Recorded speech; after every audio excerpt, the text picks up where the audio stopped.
Hi friends, நேற்று எங்கள் அக்கா எங்கள் அம்மா வீட்டுக்கு வரும்போது இந்த சாரீ அம்மாவுக்கு தீபாவளிக்காண்டி வாங்கிட்டு வந்தா. அப்போ இந்த சாரியை பார்த்தோன்னே எனக்கே ரொம்ப நல்லா பிடிச்சி போச்சு. சரி, ஓகே கொண்டா, நான் சாரீ ஃபஸ்ட்டு கட்டி பார்த்துட்டு அந்த அம்மா கட்டினா போதும் அப்படி சொல்லிட்டு நான் வாங்கி கட்டிட்டு இருந்தேன். அப்போ பார்த்து எங்கள் அக்கா என்ன கிண்டல் பண்ணிட்டே இருக்கா, பேக் கேமராவில் இருந்து, உனக்கு சாரீ கட்டவே தெரியாது, நீ எப்படி கட்டுற அப்படின்னு. உங்களுக்கு பார்த்தாலே தெரியும் நான் கட்டுறது பார்த்து எனக்கு சுத்தமாக சாரீ கட்ட வராது. ஆனால் இருந்தாலும் நான் சும்மா கட்டி பார்க்குறேன், வீடியோ எடுத்து பார்க்கலாம் அப்படி சொல்லிட்டு நான் இதை ஃபஸ்ட் டைம் கட்டி பார்த்துட்டு இருந்தேன். அதுக்கப்புறம் அப்பாவும் வெளியேந்து பார்சல் அப்பாவும் கையில் வாங்கிட்டே வந்துச்சு. அது என்னென்னு பார்த்தா அந்த கிவி பழம். ஏன்னா ஆஃப்டர் ப்ரெக்னென்சிக்கு அப்புறம் யாருமே வந்து நம்ம உடம்பு பார்க்குறதே கிடையாது. அதே ப்ரெக்னெண்ட்டாக இருக்கும்போது எல்லோரும் நல்ல ஃபுட் சாப்பிட்டு நம்ம உடம்பு ரொம்ப ஆரோக்கியமாக பார்த்துப்போம்.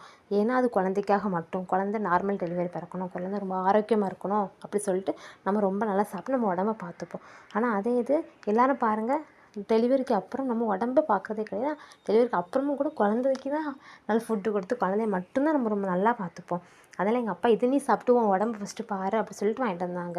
இதில் யாரோ அப்பாவுக்கு ஃப்ரெண்டு சொல்லி விட்டாங்களாம், இதில் நல்லா பிளட்டு ஊறும், உடம்பு வைக்கும் அப்படி சொல்லி யாரும் சொன்னாங்களோ. அதனால் அப்பா வாங்கிட்டு வந்திருக்கு. சரி, நம்மளும் சாப்பிட்டு ட்ரை பண்ணி பார்க்கலாம் அப்படின்னு சொல்லி நாங்கள் ஃபஸ்ட்டு வாங்கி வெட்டிட்டு இருந்தோம். எங்களுக்கு எப்படி வெட்டணும்னு தெரில. அப்புறம் அக்கா சொல்லி தந்தப்போ நான் இருந்து வெட்டி பார்த்துட்டு இருந்தேன். அப்புறம் என்ன வெட்டி பார்த்தா இந்த பழத்தை இப்படி டிஃப்ரெண்ட்டாக இருக்குது, ஆனால் என்ன இதில் பிளட்டு ஊறும் அப்படி சொல்லி இந்த பழத்தை பார்த்தா தோணக்கூட செய்ய மாட்டேங்குது. அதே மாதிரி தான் உங்களுக்கும் தோணியிருக்கான்னு சொல்லி கமெண்ட் பண்ணுங்கள். இந்த ஃபஸ்ட்டு இந்த பழத்தில் பிளட்டு ஊறுமா, உடம்பு வைக்குமா அப்படி சொல்லிட்டு கமெண்டில் மறக்காமல் கமெண்ட் பண்ணி எங்களுக்கும் சொல்லுங்கள். அதே மாதிரி இது நிறைய பேருக்கு யூஸ்ஃபுல்லாக இருக்கும். இதை பார்த்து நிறைய பேர் இந்த பழத்தை வாங்கி சாப்பிட்டு கொஞ்சம் பிளட்டு ஊறும், டெலிவரிக்கு அப்புறம் அவங்களுக்கும் பிளட் ஊறி உடம்பு நல்லா ஆரோக்கியமாக இருக்கும்.